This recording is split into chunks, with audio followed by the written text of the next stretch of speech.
안녕하세요. 지난 주차에 이어서 질의응답 바로 시작하겠습니다. 먼저 이 순도 파트에서 같은 퍼센티지의 수소더라도 농도가 달라지면 퍼포먼스가 달라질 수 있으니 총 유량 관점에서 해석할 필요가 있다라고 말씀해 주셨습니다. 선행 연구에서 질소를 기준가스로 두고, 그다음에 총 유량을 500 SCCM으로 고정한 상태에서 수소랑 질소 비율을 맞춰서 농도를 조절했다라고 언급을 하고 있습니다. purity 센서 파트에서 불순물이 뭐가 섞여 있는지 따라서 또 열전도율에 영향을 준다면 그것도 전기적 결과에 영향을 줄 수 있냐라는 질문이 있었는데, 이 표를 보시면은 그 가스마다 열전도도가 다르고 파이로엘렉트릭 특성, 그러니까 열을 뺏어서 온도 변화가 일어나는 특성을 이용해서 전압을 측정하는 것이니 불순물에 따라서 좀 전압 결과에 영향을 줄 수 있을 것임을 예상해 볼 수 있습니다. 그래서 해당 논문에서는 질소를 사용해서 하긴 했지만 그 수소 생산이나 정제 공정의 일반적인 불순물도 알아봤는데 CH4나 뭐 질소, H2O 등으로 달라지면 이제 다시 캘리브레이션을 해야 하고, 그다음에 조성이 좀 가변적인 라인에서는 보조적인 측정이 필요할 것으로 예상이 됩니다.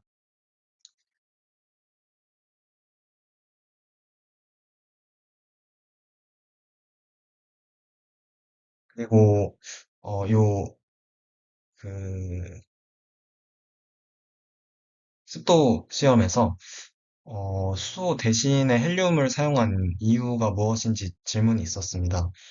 논문에서 밝힌 이유는 명시되어 있지 않은데, 두 가지 이유를 좀 추측을 해봤습니다.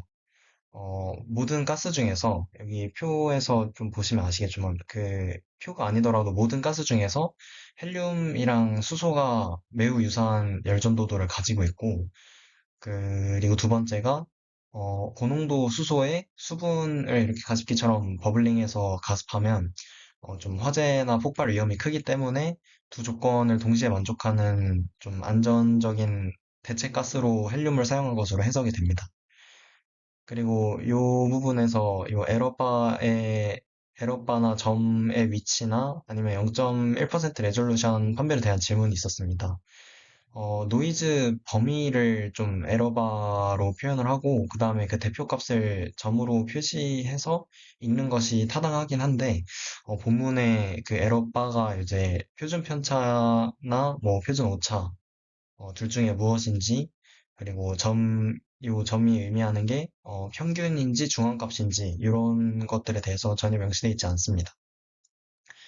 그런데 다시 보다 보니까 요 아래 그래프에서도 보면 여기가 99%고 99%로 여기와 같은 농도임에도 불구하고 좀 범위가 살짝 어긋나 보이긴 하는데, 여기서는 0.425까지 이렇게 흔들리는데 0.425까지는 안 튄 거 보면 이게 에러를 전부 표현한 게 아니라 표준 오차로 표현을 하고 그다음에 표준 편차로 그 좀 범위를 세팅을 한 것 같습니다.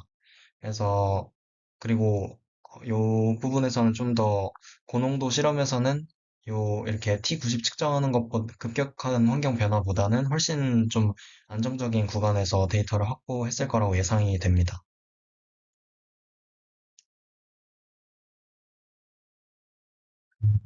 방막 증착 방법에 대한 질문도 있었습니다. PDT 센서에서는 PVD랑 스퍼터를 사용했다고 그 선행 연구에서 찾아볼 수 있었는데, 리퀴지 센서에서는 지프층 합성 방법 말고는 언급된 것이 없습니다.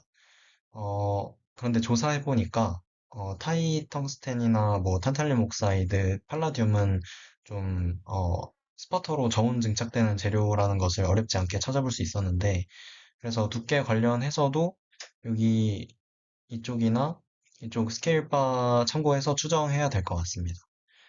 그리고 센서 회로도는 어떻게 되는지에 대한 질문도 있었는데, 선행 연구나 아니 레퍼런스를 전부 찾아봤을 때, 글로는 이렇게 작성이 돼 있었는데, 그 따로 제공된 그림이나 피규어 뭐 이런 건 없었습니다.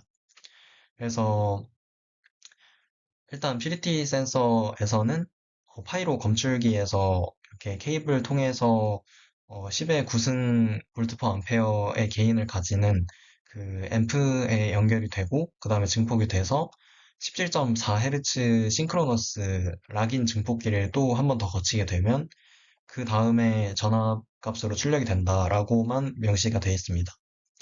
그리고 리퀴지 센서는 그 피규어의 인셋의 그 MCU 보드에 이렇게 패키징된 와이어 본딩으로 패키징된 모습이 있고 그렇게 패키징 돼 있다라고만 작성이 돼 있는데 선행 연구에서도 그렇고 레퍼런스에서도 그렇고 별 다른 언급은 없었습니다. 그래서 아마 상용 마더보드를 사용하지 않을까 예측을 하고 있습니다. 그리고 베이스라인 변화에서 어, 리셋을 하면은 그 HRS 상태의 베이스라인으로 이렇게 다시 내려오는가라는 점을 짚어주셨는데, 어, 여기도 이 데이터랑 이 데이터를 함께 보시면 되는데, 캡션에서 좀 언급되어 있습니다. 완전한 리셋 과정 덕분에, 인트린식한 HRS 상태의 베이스라인 커런트 전류를 좀 유의미한 열화 없이 좀 유지를 했다라고 합니다. 근데 여기서 디펙이 좀 정리가 돼서 HRS 베이스라인으로 복귀를 한다라고 해석할 수 있을 것 같습니다. 여기서 그 알렘 구조를 굳이 사용하는 이유를 또 찾아볼 수 있는데, 교수님께서 말씀해주신 대로 리셋 과정을 통해서 베이스라인을 재생시킬 수 있기 때문에 이 능력이 좀 신뢰성이나 아니면 재사용성에 있어서 핵심이라고 얘기를 하고 있습니다. 그 외에도 이제 forming free, 크로스 포인트로 인한 고집적 양산화 같은 이유가 언급이 동시에 되고 있습니다. 파이로 검출기에서 이렇게 케이블 통해서 10의 9승 볼트 퍼 암페어의 게인을 가지는 그 앰프에 연결이 되고 그 다음에 증폭이 돼서 17.4Hz 싱크로너스 락인 증폭기를 또 한 번 더 거치게 되면 그 다음에 전압 값으로 출력이 된다라고만 명시가 되어 있습니다. 그리고 리퀴지 센서는 그 피규어의 인셋의 그 MCU 보드에 이렇게 와이어 본딩으로 패키징된 모습이 있고 그렇게 패키징 돼 있다라고만 작성이 돼 있는데 선행 연구에서도 그렇고 레퍼런스에서도 그렇고 별 다른 언급은 없었습니다. 그래서 아마 상용 마더보드를 사용하지 않을까 예측을 하고 있습니다. 그리고 베이스라인 변화에서 어, 리셋을 하면은 그 HRS 상태의 베이스라인으로 이렇게 다시 내려오는가라는 점을 짚어주셨는데, 어, 여기도 이 데이터랑 이 데이터를 함께 보시면 되는데, 캡션에서 좀 언급되어 있습니다. 완전한 리셋 과정 덕분에, 인트린식한 HRS 상태의 베이스라인 커런트 전류를 좀 유의미한 열화 없이 좀 유지를 했다라고 합니다. 근데 여기서 디펙이 좀 정리가 돼서 HRS 베이스라인으로 복귀를 한다라고 해석할 수 있을 것 같습니다. 여기서 그 알렘 구조를 굳이 사용하는 이유를 또 찾아볼 수 있는데 교수님께서 말씀해주신 대로 리셋 과정을 통해서 베이스라인을 재생시킬 수 있기 때문에 이 능력이 좀 신뢰성이나 아니면 재사용성에 있어서 핵심이라고 얘기를 하고 있습니다. 그 외에도 이제 forming free, 크로스 포인트로 인한 고집적 양산화 같은 이유가 언급이 동시에 되고 있습니다.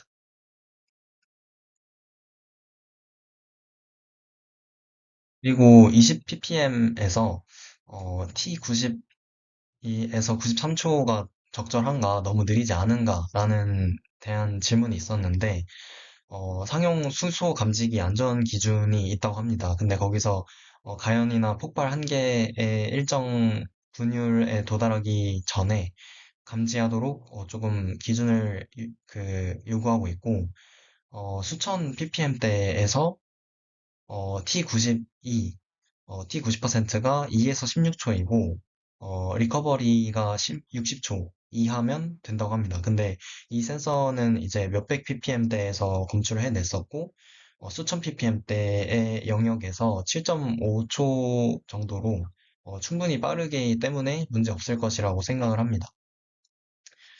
표에서 그 프리옥시데이션의 의미에 관한 질문이 있었는데, 이것도 그 옥시전 백엔트랑 좀 연관이 되는 부분이고, 그 포밍 과정이 필요 없었다에서 출발하게 됩니다. 그 일부 MIM 구조를 가지는 그 수소 센서는 센싱 전에 서멀 옥시데이션이나 어닐링 사전 처리가 필요한데 그 전 처리 필요 여부를 비교한 항목입니다. 그래서 예를 들어서 여기 8, 9, 10, 11번 레퍼런스는 좀 적절한 베켄시나 숏키를 만들기 위해서 산소 분위기에서 어닐링을 하거나 아니면 그런 앞서 말씀드렸던 전처리가 흔히 필요하다라고 언급이 돼 있고 돼 있습니다. 그리고 이제 낮은 공정 온도를 가져야 하는 이유에 관한 질문도 있었습니다. 그 애초에 이 논문에서 시작할 때 BOL 호환을 목표로 하고 있기 때문인데 시모스 회로 위에 이제 아시다시피 손상 없이 적층을 하려면 좀 400도 미만 공정이 필요하게 되고 이 논문에서 제작한 소자는 탄탈륨 옥사이드나 뭐 타이텅스텐, 팔라듐을 아까 그 방막 증착할 때 설명드렸지만 저온 스퍼터로 증착이 좀 가능하다 보니까 300도씨 미만에서 이제 공정이 가능했고 그 MCU나 CMOS에 모놀리식하게 통합하기 위한 좀 재료로 선택됐습니다. 그래서 방금 언급한 탄탈륨 옥사이드도 사용이 된 거고 저온 증착이나 뭐 폴밍 프리와 같은 동작을 통해서 고온에서 이제 결정하는 과정을 좀 생략하고 그래서 낮은 공정 온도를 가져갈 수 있게 된 것입니다. 표에서 여기 맵리스터랑 그 알렘이랑 구분을 한 이유에 관한 질문이 있었습니다. 사실, 어, 저도 조사하면서 알게 된 건데, 알렘은 맵리스터의 한 종류인데, 요 표는 좀 작동 방식보다는 요 레퍼런스에서 자기 소재를 어떻게 좀 정의했고, 그다음에 소개하고 동작시켰는지를 기준으로 나눈 거라고 합니다. 그래서 레퍼런스를 전부 찾아보니까 이 논문과 이 7번 레퍼런스는 그 탄탈륨 옥사이드 기반으로 그 포밍이나 셋, 리셋, 리텐션 같은 요 메모리급으로 그 저항 스위칭을 좀 동작을 시켜서 알렘으로 표기를 했고 8번, 10번, 11번은 그 타이옥사이드 기반을 이제 요 8번, 10번, 11번 저자가 좀 직접 이렇게 맵리스터라고 명명했기 때문에 그대로 썼다라고 예상을 하고 있습니다. 실제로 각 논문에서도 그 사용하는 터미놀로지가 좀 이런 본인들이 이렇게 명명한 방식에 따라서 흘러가는 것 같아 보였습니다. 특히 요 9번 같은 경우에는 좀 플래티넘이나 타이옥사이드 그다음에 다시 샌드위치 구조로 플래티넘 이렇게 구조여도 좀 저항 스위칭이라기보다는 그 정전 용량 변화로 이제 캡 방식으로 감지하는 식이라서 좀 따로 분류가 됐는데 결국 이런 구분이 뭐 재료적인 거나 아니면은 동작 원리 그리고 원저자가 뭐 사용한 명명이나 의도가 함께 좀 반영이 돼서 이렇게 굳이 나눠 놨다라고 말씀드릴 수 있을 것 같습니다.